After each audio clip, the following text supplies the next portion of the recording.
Szeretettel köszöntök mindenkit, Paprihárd vagyok. Az előadásom címe kérdőjel, vándorló, szintén kérdőjel, a migráció kérdései kulturális antropológiai szempontból. Néhány kérdést fogunk körüljárni, hogyan láthatjuk kulturális antropológiai szempontból azt a fajta komplex kulturális kérdést, amit a migráció nyújthat számunkra, és amit tanulhatunk belőle, és amit értően tanulmányozhatunk. Nagyon sok kérdés merül föl, ebben az előadásban csak néhányat tudunk érinteni, néhány példa segítségével. Ezeknek a példáknak egy része pedig az itt a karon a diákok által végzett kutatásokból is meríteni fog. Hogy halljátok, lássátok azt, hogy mi hogyan közelítjük meg ezt a kérdést, és miért fontos ezt a kérdést így megközelíteni. Az első nagyon fontos dolog, amiről beszélnünk kell, az, hogy a migráció, mint olyan, egy erősen szimplifikált kategória, hogy látjuk ezt a mindennapjainkban, pláne napjainkban. Leegyszerűsíti, általánosít, egy nagy masszának képzeli el a migrációt, amiben nagyjából többé-kevésbé a migránsnak nevezett, bármennyire is ködös kategória legyen, emberek nagyjából ugyanolyanok jönnek valahova, jönnek be, és vándorolnak be. De felmerül a kérdés, mi az, hogy be? Mi az, hogy vándorló?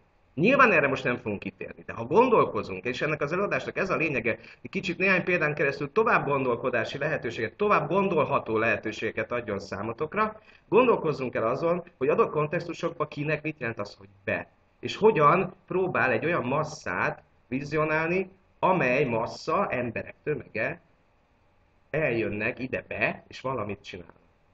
Miközben, ha megnézzük, ez a kérdés ennél sokkal, de sokkal bonyolultabb. Ami ebből következik, amit elmondtam, az az, amit a kulturális antropológia Eriksen Etnicitás és nacionalizmus című könyvében az etnicitás és ezen belül a migráció kérdéseinek egyik alaptéziseként használ, az etnicitás, a kisebbség-többség viszony, és így a migráció kérdései is, a migráns lét is, ezek a kategóriák, ezek viszonylagos és viszonyított fogalmak. Nem mindegy, hogy adott szituációban ki minek számít. Bevándorlónak, egyáltalán vándorlónak, bentlévőnek, kintlévőnek, másnak, többséginek, kisebbséginek. Ez abszolút szituációfüggő és nagyon komplex. Gondoljunk csak bele, hogy akiket mi migránsoknak nevezünk, legkülönbözőbb kultúrákból érkeznek, legkülönbözőbb társadalmakba érkeznek, és ezek a találkozások egyén szintjén, az egyéni történetek szintjén, és a találkozások szintjén is változó és nagyon-nagyon különböző. Hogy beszélhetnénk róluk általánosságban? Nézzünk meg csak egy példát. Nézzünk meg egy példát arról például, hogy maguk a kontextusok, amelyben megjelenik a migráció például, mennyire, ha egy adott kontextusban is jelennek meg, mégiscsak eltérőek lehetnek. Lehet egyáltalán arról beszélni, hogy egy adott kontextus is egy valamilyen olvasattal rendelkezik csak. Nyíri Pálnak egy kutatásából, ami a Felsőt Margit által szerkesztett Etnicitás című kötetben jelent meg, az egyik kutatásában és az abból született tanulmányából szeretnék idézni. Az ő tanulmányának a címe, tehát Nyíri Pál, egy transznacionális közvetítő kisebbség, kínai vállalkozók Magyarországon. Ebben a tanulmányában ő idéz a Józsefvárosi kínai piacról két cikket. Az első két riportot. Az első riport egy budapesti kínai nyelvű hetilapban jelent meg. Nézzük. Minden reggel 6 óra előtt néhány stand tulajdonosa már megérkezik és kinyit. Néhány szűk négyzetméteren a tulajdonosok tucatnyi áruféleséget képesek bemutatni. Valóságos lakoma a szemnek, csak ugyan csábító. 7-kor a piacot a serpenyők és rizses csészék kifőzésekből felszálló zaja, arab pénzváltó kiáltásai, eladók és vevők alkudozása, kocsitoló román munkások korjungatása kelti nyüzsgő életre lázas mozgása. A vásárlók minden irányból jönnek, budapesti áruházak árubeszerzői és kis sarki üzletek tulajdonosai épp úgy, mint Horvátországból, Jugoszláviából, sőt Oroszországból ide látogató kereskedők. Tört magyarsággal alkudnak a piac kínai, vietnámi, arab és magyar árusaival. Ha nem tudják megérteni magukat, gyorsan előkapnak egy számológépet, és azon mutatják a számokat tárgyalópartnerüknek. Ha az üzlet megköttetett, eltréfálkoznak egymással, azt az érzést keltve, hogy a világ egyetlen nagy család. Ugyanakkor, ugyanerről a piacról, ugyanerről a kontextusról egy másik cikk így beszél. A konténerekben munkálkodó dolgos, szorgos személyek ellenőrzése közben csatornabűszerű szag csapja meg orromat. A bűzt a közeli büfésor sötétedéinek melegek köpik ki magából, és a szagnál csak a látvány borzalmasabb. Szemét, mocsok, összetákolt pavilonok, igénytelen és gusztustalan ételek. A piacra beérve a szemét megmarad, ázott kartondarabok cuppognak a talpam alatt. A tömegtől mozdulni se lehet. A portékák többsége silány minőségű, de az áruk miatt mégis sokan vásárolnak itt. Az egyik pavilonnál egy kereskedőt buktatnak le a határőrök. Papírjai rendben vannak, de hamis termékeket árul, eredetüket nem tudja igazolni, így a pavilon körül le kell zárni a területet. Zsákokba kerül a sok hamisítvány, és míg várakozom, megcsodálom a világ legnagyobb alsónadrágját, mérete XXXXL, 3 ember kell a kifeszítéséhez. Nyilván ebből kiderül, hogy az utóbbi valószínűleg nem egy kínai hetilapból származik, és bizony tényleg nem, ez a határőrség lapjában jelent meg. Szóval azt mondjuk, hogy különböző kontextusok vannak, de itt van egy tér, egy piaci tér, és annak az interpretációja is mennyire eltérőek lehetnek. Egy kínai heti lap szempontjából a multikulturalitás és a megélhetés és egy újfajta szabadság, egy megélt, prosperáló élethelyzetnek a leírása, míg egy kirekesztőbb szempontból ugyanez a piac, ugyanezek az emberek, hát igencsak szörnyű szinten vannak bemutatva, akik hát elég bűzös körülmények között élnek, és ugyanakkor ironizál is ez a cikk rajtuk, mert az olvasat, a narratíva honnan jön egészen más. Ezzel csak azt szeretném elmondani, hogy arra gondoljunk, hogy adott kontextusban, adott élethelyzetek is, ugyanazok az élethelyzetek is egészen eltérőek lehetnek. Hogyan tudjuk szimplifikálni ezt? Hogyan tudjuk azt mondani, hogy a dolgok feketék vagy fehérek? Ha egy adott szituáció is ennyire eltérő migrációügyben. Ugye két különböző kultúra találkozik egymással, több esetben több különböző kultúra, nyilván ezek a találkozások nagyon sokszínűek lehetnek. Nézzük meg ugyanakkor, hogy mindez a komplex identitásképek egyéni szintjén is ugyanígy tud működni. És a kulturális eltérések ebből a szempontból is nagyon sokszínűek. Hogy tudjuk például megérteni, értelmezni azt az interjú részletet, amit Jeszenszky Klaudia, egy szociológus hallgatónk kutatott kurdok között, kutat folyamatosan is, amikor egy 10 éves kisfiú éppen egy kurd ünnepre menve úgy fogalmaz, hogy én félig kurd, félig török és félig magyar vagyok. Hogy lehet valaki 3 fél identitású? És nagyon izgalmas azt látni, hogy az édesapja egy Magyarországon élő kurd, aki viszont az identitását törökként verbalizálja, ugyanakkor viszont kurd ünnepre mennek, az édesapa barátai, családja kurdnak verbalizálja maga identitását, ugyanakkor az édesanyja magyar, és a kisgyerek pedig ebből a 3-ból épít fel egy nagyon komplex identitásképet. Ebben most nincs időnk belemenni, de ennek kutatás is például nagyon izgalmas. Vagy egy másik példa. A kultúra és a migráns lét. És ennek a különböző kontextusai, és ennek a komplexitása más szituációkban, olyan szituációkban is megjelenik, amit mondjuk mi univerzálisnak gondolnánk.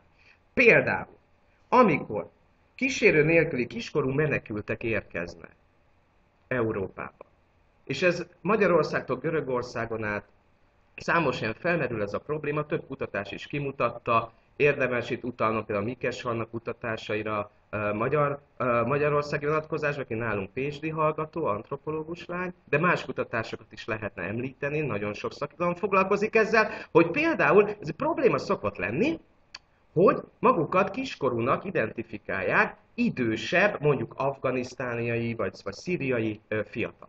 Akikről aztán így vagy úgy valahogy kiderül, hogy idősebbek, mint hogy kiskorúak lennének, mondjuk 25-26 éves. De gondolkozzunk el azon, hogy az otthoni kontextusban, például Afganisztánban, egy 25-26 éves fiatal felnőtt, már egy családos, a helyi státuszoknak és szerepeknek egészen más presztízsével rendelkező ember. Családja van, meghatározó szerepet tölt be a mikrotársadalomban, felnőttnek számít, de ugyanennyi idősebb. Ebben az ideiglenes állapotban, ebben a liminális helyzetben, ami a migrációval jár, ő valóban még tinédzser, kulturális értelemben. Hiszen nem felel meg az otthoni kulturális etosz alapján felnőttnek számító paramétereknek. Ezek a paraméterek ebben a kulturális kontextusban, amelyben most él, ez egészen más, és mondjuk vállalhatóan és reálisan valóban megtartja azt a kort, amelyet ő mond. Tehát nem hazudik. Hogy jövünk mi ahhoz, hogy megítéljük, hogy ki hány éves például? Ez sem annyira egyszerű dolog. A kulturális antropológia ilyen mélyfúrások és ilyen példákon keresztül próbálja meg megérteni a migráció kérdésköreit. És megpróbálja ezt a viszonyítottságot és viszonylagosságot, amelyről beszéltem, az élet apró rezdülésében kutatni. Például az étkezések mentén. Miért van az, hogy nagyon sok esetben, nagyon sok befogadó állomáson problémák születnek az étkezésből? Miért van az, hogy nem értik mondjuk a befogadók, hogy miért probléma az egy muszlim embernek, hogy azonos merőkanállal merik ki, az egyébként nem disznóhúst tartalmazó levest, de ugyanazzal a merőkanállal merik ki, mint egyébként, amit korábban a gulyáslevest másoknak, nem muszlimoknak adták. A tétje az étkezésnek, nyilván erre sincs időnk, hogy ebbe belemenjünk, az a fajta szakrális tét, hogyha egy apró momentumban valahol eltérek a tradíciómtól és a vallási, szakrális jelentőségétől ennek, akkor tulajdonképpen az egész egzisztenciális kérdések, az életemben és biztonságom bomlik meg. Nem beszélve arról, hogy nagyon sok migráns közösség felerősödik a valláshoz való tartozás, a saját kulturális komfortzónák, tradíciók felerősödnek, nyilvánvalóan, mert egy ideiglenes helyzetben vannak. Vagy például, mint a térhasználat. Milyen városokból jönnek? Ott milyen a térhasználat? Hogyan oszlanak el a szobákban a területek mondjuk a személyek között? Hogyan akar valaki egyedül maradni? Hogyan tud, vagy éppen nem tud egyedül maradni? Milyen kilátás egy ablakból teremt komfortzónát? Ezek nem mindegy, ezek kulturálisan eltérő dolgok, nem mindegy. És ez nagyon fontos, hogy egy adott kulturális környezetben, ahova kerül egy migráns, ott például egy térben komfortosan érzi magát, vagy nő az a fajta feszültség, ami amúgy is az élet tapasztalataiból, a vándorlás tapasztalataiból, tragédiáiból, az otthoni tragédiákból is származik. Bekerül például egy ilyen táborba. Mi történik vele? A sokszínűség nagyon fontos, még egyszer, hogy hangsúlyozom, a viszonyítás és a viszonylagosság. Erre sem lesz időnk. De mindenkinek ajánlom figyelmébe Hanif Kureishinek a Kültelki Buddha című könyvét. Egy olyan emberről van szó, egy olyan főszereplőről van szó, aki magát csak az első néhány sort olvasnám el, azt mondja, Karim Amir a nevem. Született és törzsgyökeres angol vagyok, illetve majdnem. Gyakran tekintenek fura angolnak, ami a újfajtának, aki két régi történelem sarja. De nem érdekel. Angol vagyok, bár nem vagyok büszke rá, a dél-londoni külvárosból, és tartok valamerre. De mivel? Úgy angol, hogy az ő viszonyítása az adott kulturális kontextusban, az angol többség kontextusában indiainak számít, ezért például, amikor ő színész próbál lenni, nyilvánvalóan belekényszerítik Mowgli szerepébe. Van egy nagyon vicces rész benne, ahol kiderül, hogy szinte mesztelenül kell játszani a Mowglit, bekenik barnára, mert azt mondja neki a rendező, mert téged az autentikusságod miatt választottalak. Identifikálhatja magát angolnak, ha az angol társadalom, a rendező szimbolikusan őt csak egy Mowglinak tartja, ami nem baj, de ő nem akar Mowgli lenni, mégis belekényszerül ebbe. És gondolkozzunk azon, érdemes elgondolkodni, hogy ezek a liminális helyzetek, ezek a több kultúra közé szorítottságok, belekényszerítettségek, mikvel járhatnak. Nem teszik egyszerűbbé az életet. Egy állandó identitás stratégiaváltással kell foglalkozni. És ha valaki rossz indulatúan akar belekényszeríteni egy helyzetbe, akkor bizony ez feszültséget szül. És a feszültség egy társadalomban sem jó dolog. Érdemes a multikulturalitást egymást értően megélni, és nem a feszültségek mentén. A feszültségek pedig a viszonyításoknak egy olyan mezén történnek, amely viszonyítások az egymás kultúrájának és identitásának meg nem értéséből fakadnak. Egy utolsó példa, mielőtt elrepül az időnk, pont erre utalnak. Amikor azon gondolkodunk, hogy mi meghatározzuk, bárki is legyünk az a mi, politikai hatalom, vagy hivatalos szerv, vagy egyáltalán csak a hétköznapi kommunikációban, amikor látunk a Tesco-ban egy migráns, mit és hogyan viszonyítunk. Hogy tudjuk mi meghatározni azt, hogy ki veszélyeztetett otthon, és ki miért, akár elítélhető módon megy el otthonról. Nyilvánvalóan a 20. század a mobilitás folyamataira építkező század. De azt is látunk, hogy ha valaki a mobilitást választja, az nem véletlenül történik.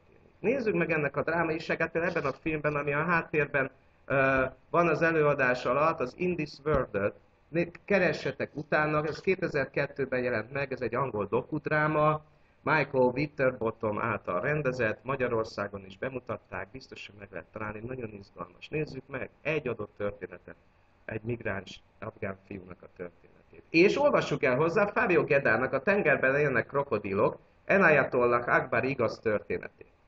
Mert, és ezzel szeretném befejezni, mert tőle, amikor Olaszországba kerül, nagyon-nagyon drámai, a filmhez hasonló, nagyon hasonló, drámai történeteken és tragikus történeteken keresztül, életszakaszokon keresztül, élethelyzeteken keresztül megérkezik végre Olaszországba, akkor azt kérdezi tőle a politikai menekült státuszt eldöntő bizottság elnöke, hogy nem érti, megjegyzi, hogy nem érti, miért akarok, meséli Enayatollah, hogy én miért akarok politikai menekült lenni, hiszen Afganisztánban az afgánoknak tulajdonképpen nem is olyan veszélyes a helyzet. Nyugodtan otthon is maradhattam volna. A válasza erre. Erre előhúztam az újságot, egy néhány nappal korábbi napilapot, az egyik cikkre mutattam. Afganisztán. Kiskorú tálib metszette el a kémtorkát. Ez volt a címe. Az újságíró egy neve nincs kisfiúról írt, aki televíziós felvevő kamerák előtt vágta el egy fogolyként tartott férfi torkát, és azt üvöltötte közben Allahu Akbar. A felvételt a tálib propaganda terjesztette a pakisztáni határvidéken. A videófelvételen a foglyul ejtett afgán férfi látszott, amint éppen egy csoport katona, köztük több síheder fiú előtt megvallja bűneit. Aztán a hóhér kapott szót, egy kisfiú, tényleg egészen fiatal gyerek, jócskán túlméretezett, terepmintás katonai zubbonyban, amerikai kém kiáltotta, hosszú késével a kamera felé fordulva.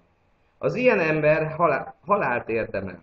Ekkor az egyik tálib megragadta az elítélt szakállát, miközben mindannyian együtt harsogták, Allahu Akbar, Allahu Akbar. Hatalmas az Isten, aztán a fiú beledöfte a kését, és elmetszette a férfi torkát. Megmutattam nekik ezt a cikket, mondván, akár én is lehettem volna az a fiú. Nagyon fontos ezt belátnunk, hogy ezek a művek, ezek a történetek, minden migráns, személyes története, az a kulturális háttér, amiből jönnek. Azok a történetek, amelyeket megélnek, amíg ide kerülnek Európába, ahogy ez a film is beszél róla. És ahova érkeznek, és ott hogyan folytatódnak azok a traumák, és azok az átmeneti élethelyzetek, a viszonyítások különböző kontextusai, amik elindultak nekik otthon, ezek a történetek nagyon drámaiak és nagyon sokszínűek. Ezt kell fölfogni. A kulturális antropológia úgy próbálja meg ezt a kérdést kutatni, hogy ebben a sokszínűségben, mikrokutatások kapcsán próbálja meg az egyéni és a kis közösségi szinteken bemutatni ezeket a történeteket és ezeket a sokszínűségeket. Nyilvánvalóan ez egy annyira rólunk szóló, 21. századi, szélteágazó, hatalmas történet, hogy a kulturális antropológiai kutatások nem tudják lekövetni az összeset. Nem tudnak minden történetet elmesélni. A szépirodalom, egyéb tudományos megközelítések sem tudnak, dokumentumfilmek sem tudnak mindent elmondani. De mégis mi a közös ezekben a törekvésekben? Hogy megmutassuk azokat a történeteket, és értelmezzük azokat a helyzeteket, amelyeket csak tudunk, amennyire csak energiánk van, hogy anélkül, az igény nélkül, hogy mindent be tudnánk mutatni, próbáljuk meg az ezekből fakadó, értelmező érzékenységet továbbadni a társadalomnak. Hogy a hivatalok, a politikai akaratok, de a mindennapi interakciók szintjén is, amikor találkozunk velük, amit szintén ugye viszonyított, azokkal, akiket migránsnak neveznek mások, vagy akár mi is, akkor ez a fajta értelmező, történeteket ismerő tudás motiválja a találkozásainkat.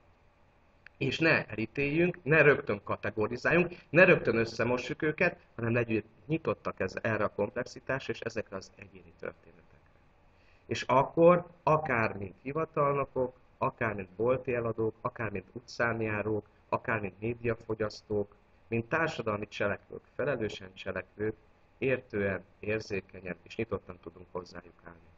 Tudunk velük együtt gondolkozni, és tudjuk szemlélni azt a komplexitást, azt a sokszínűséget, amely a migránsoknak nevezett emberek életének, identitásának és kultúrájának ugyanúgy része, mint a miénk. És így együtt tudjuk valóban egymást értve megélni ezt a 21. századot minden egyes drámájával, minden egyes tragédiájával, de azzal a reménnyel, hogy ezáltal az egymás felé való értőnyitottságban valami azért csak jobb lesz a jövőben. Köszönöm szépen.